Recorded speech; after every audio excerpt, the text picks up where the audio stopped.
Bismillahirrahmanirrahim. Assalamualaikum warahmatullahi wabarakatuh.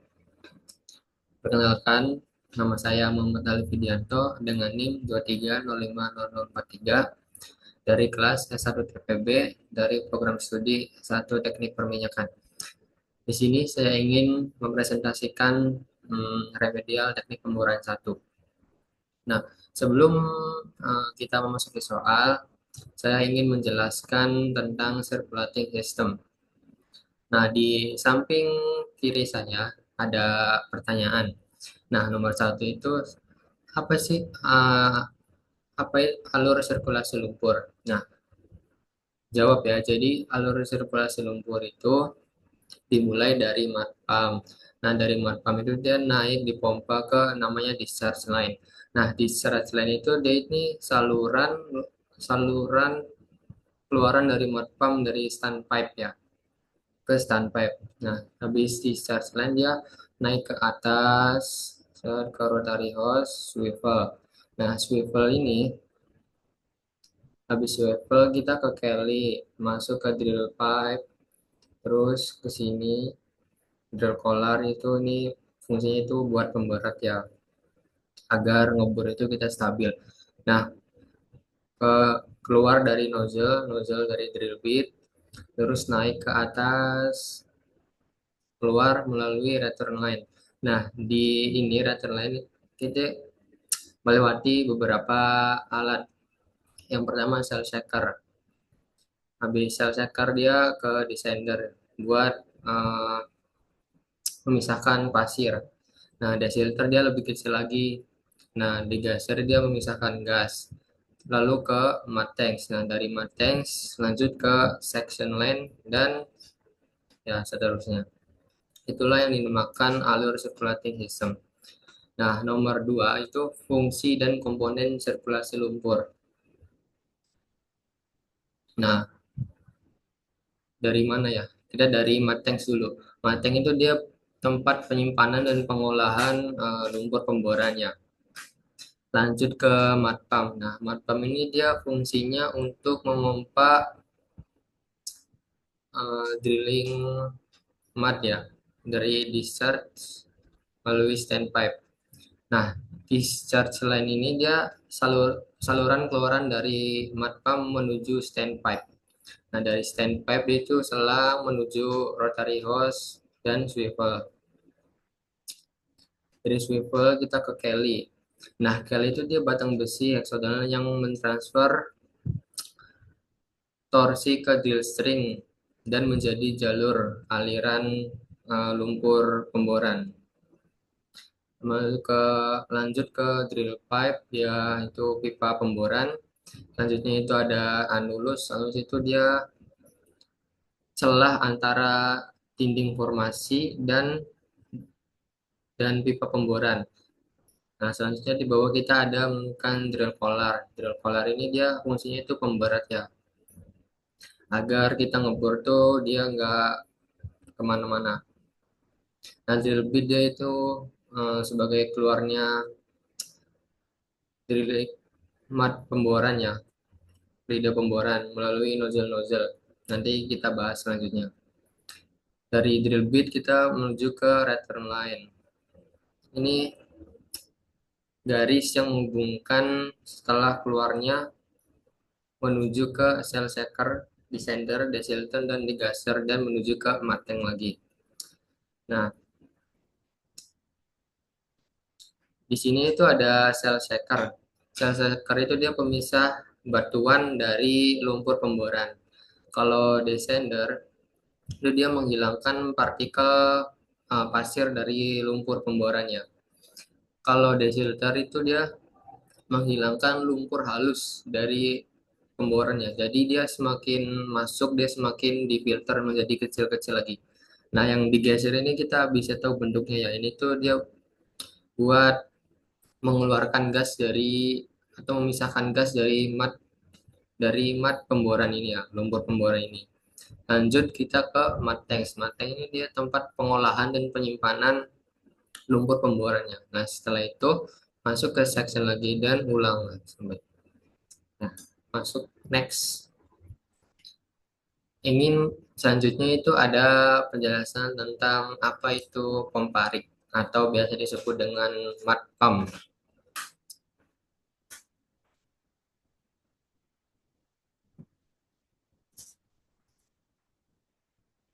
Di sini ada pertanyaan nomor satu itu dia fungsi pompa rig.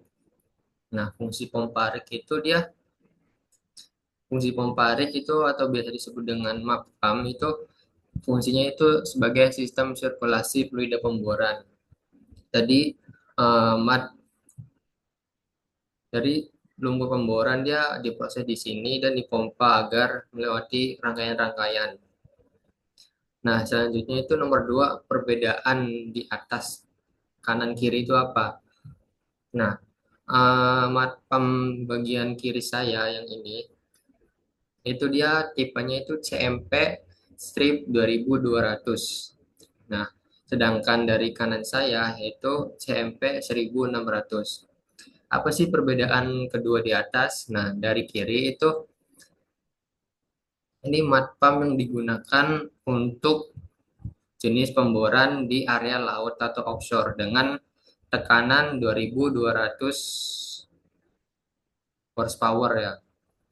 Nah, sedangkan di bagian kiri ini mud pump yang digunakan ketika kita ngebor di bagian darat atau onshore ya dengan tekanan 1600 horsepower.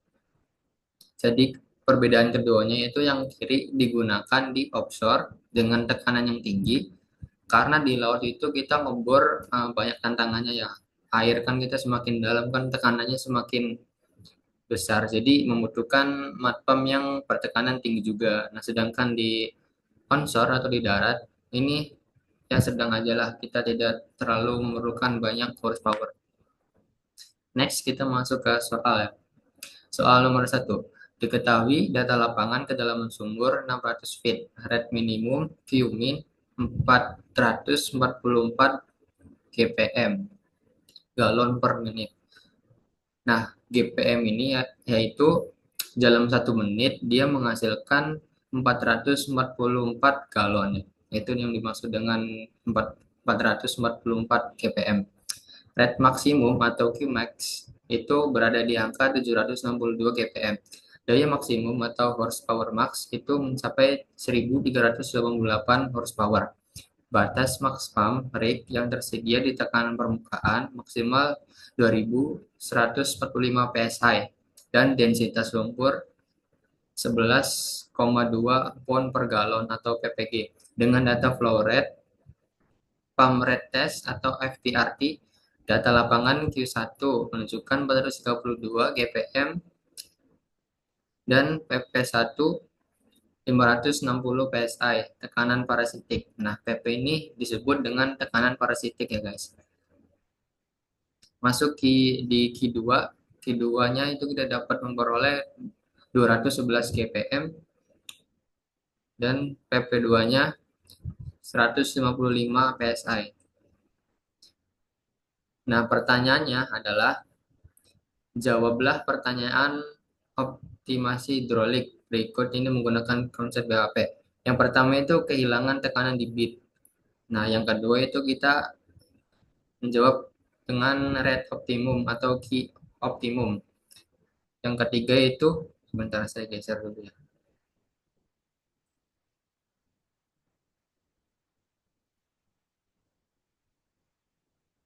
Yang ketiga itu tekanan permukaan yang digunakan dan yang terakhir yaitu kombinasi ukuran nozzle.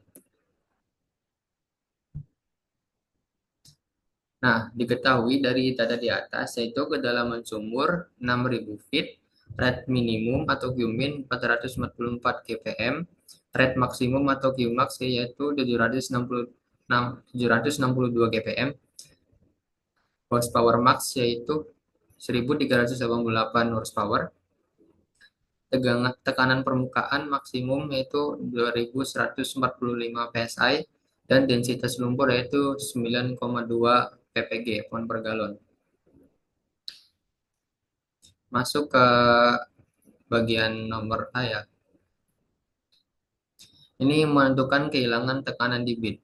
Nah, rumusnya itu PB sama dengan Z dibagi Z ditambah satu dikali Pmax atau tekanan permukaan.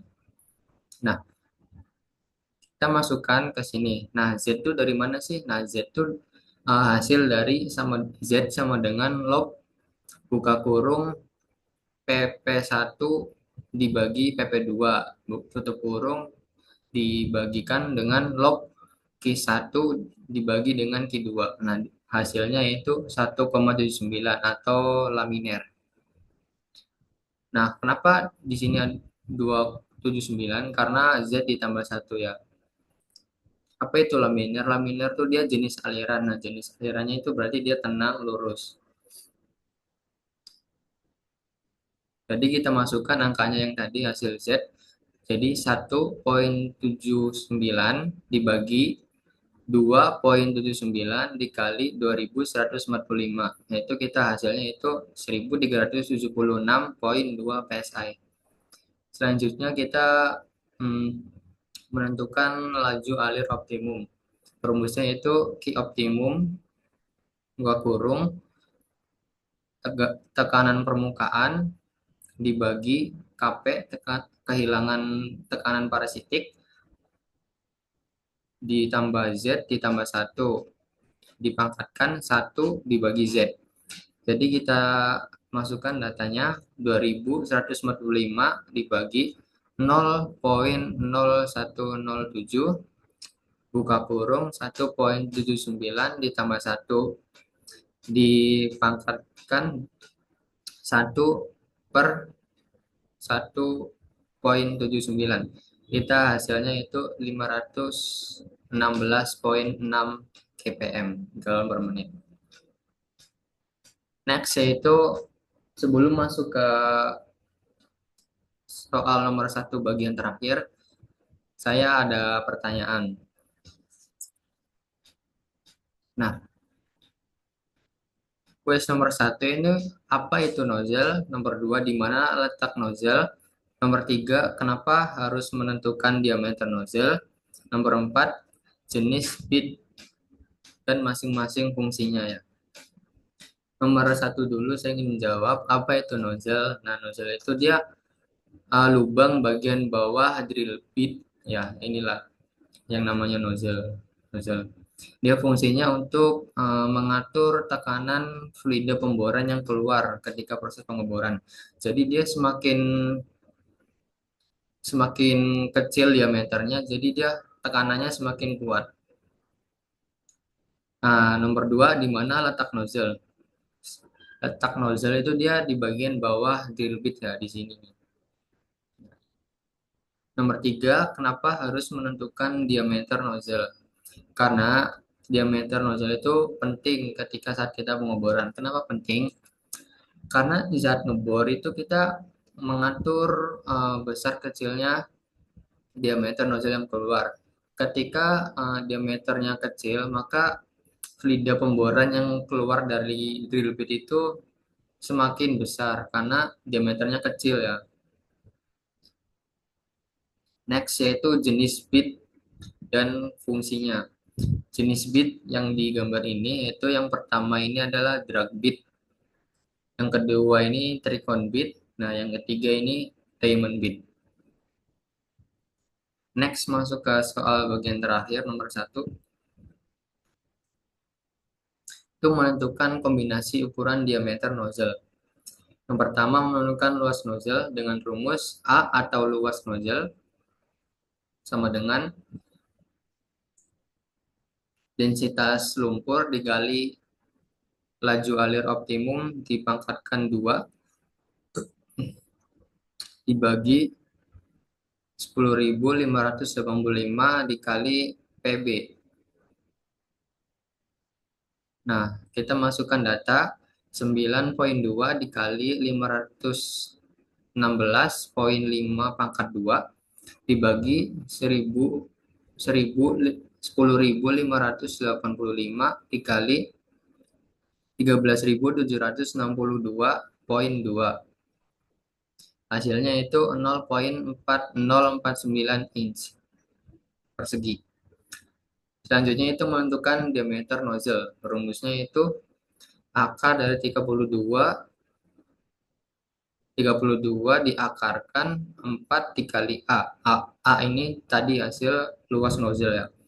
Dibagi menjadi 3 dikali 3,14 atau bilangan Pi. Masukkan datanya 4 dikali 0,4049 dibagi 3 kali 3,14. Hasilnya itu 13,28 inch. Nah, jadi bit yang digunakan yaitu tricon bit. Kenapa tricon bit? Karena tricon ini itu jenis motherboardnya itu dia ada 3 nih. Tricon. Dengan 2 konbit berdiameter 13 per 32 inch dan satu konbit berdiameter 14 per 32 inch. Next. Soal nomor 2. Kedalaman lubang bor pada saat bit mulai digunakan adalah 1000 feet. Harga bit 1000 US. Sewa rig 500 US dollar per jam. Sewa downhole 5.000 US dollar per hari. Waktu round trip 1 jam 1000 feet. Laju ROP feet per jam sebagai fungsi T per jam. Untuk T kurang dari 0 dengan persamaan ROP sama dengan 25 min 1. Hitung dengan interval waktu per 2 jam. Pertanyaannya adalah kapan bit harus diganti dan berapa harga CPF atau cost per bit. Yang C itu berapa total cost sampai penggantian bit.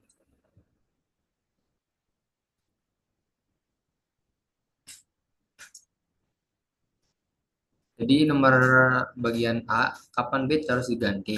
Nah, bit harus diganti setiap 16 jam karena alasannya itu bit sudah mulai tumpul dan ketika bit sudah tumpul, otomatis laju penembusan ROP-nya dia semakin turun ya guys.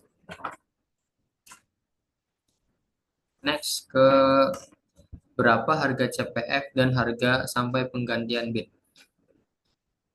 Nah, sewa DHM downhole motor hasilnya itu 5.000 US dollar per hari. Cost cost rig cost ditambah sewa DHM 500 US dollar ditambah 208,3 US dollar sama dengan 708 US dollar. Kita masukkan TT atau total waktu sama dengan 1 jam dibagi 1000 feet dikali deep kedalaman sama dengan 1 jam dibagi 1000 feet dikali 10.000. Hasilnya itu 10 jam. Next. Ini CPF ya guys. Rumus CPF CB atau CR kosrik dibuka kurung TT ditambah TR tutup kurung dibagi menjadi F. Nah, masukkan ke sini datanya 1000 ditambah 708 buka kurung 10 tambah 16 tutup kurung dibagi 292. Hasilnya itu 66,46 US dollar per feet. Nah, inilah kesimpulannya. Soal nomor 3. Pada program pemasangan intermediate casing, diketahui data dari FMUD versus deep selama pemboran atau data FMUD versus deep dari sumur sekitarnya. Untuk tekanan formasi tertinggi dengan PMAD dengan densitas mood yaitu 16,2 ppg. Swap faktor trip margin untuk mencegah kick dari formasi apabila saat sapu drill string sebesar 0,3 ppg. Surge faktor yaitu 0,3 ppg, safety faktornya itu 0,2 ppg. Next, diketahui dari data di atas, kita dapat menyimpulkan densitas lumpurnya itu 16,2 ppg, swap faktor tadi itu 0,3 ppg, surge faktor itu tadi 0,3 dan safety faktor 0,2 ppg. Ini Z1 ya. ini ada kesalahan tipe tadi itu 5.000 feet dan P1 perubahan densitas 16,2 dan perubahan kedalaman menjadi 10.000 feet dan perubahan densitas mat kedua yaitu 17,5 ppg. Nah, pertanyaannya adalah di mana letak casing intermediate sesungguhnya.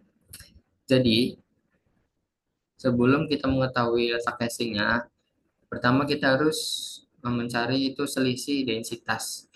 Jadi rumusnya itu P2.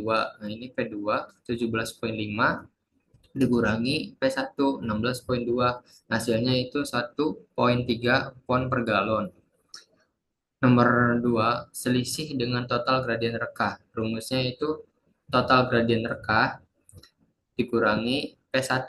Nah, total gradien reka ini hasil tambahan dari 16,2 ditambah 0,3 ditambah 0,3 dan ditambah 0,2 itu hasilnya 17 ppg dikurangi dengan P1 atau awal densitas mood yaitu 16,2 ppg. Hasilnya itu 0,8 ppg. Rasio fraksi kedalaman. Rumusnya itu selisih dengan total gradien rekah dibagi dengan selisih densitas.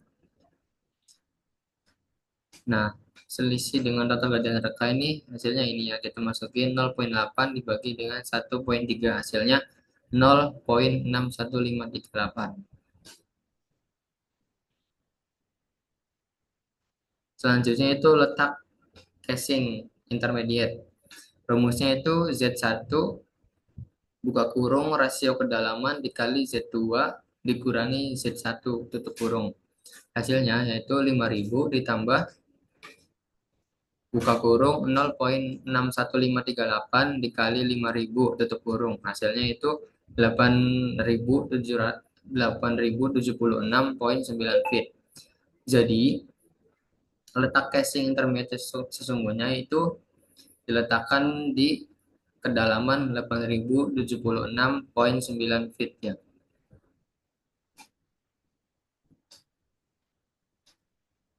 Mungkin ini saja yang bisa saya presentasikan. Kurang lebihnya mohon maaf apabila ada kesalahan.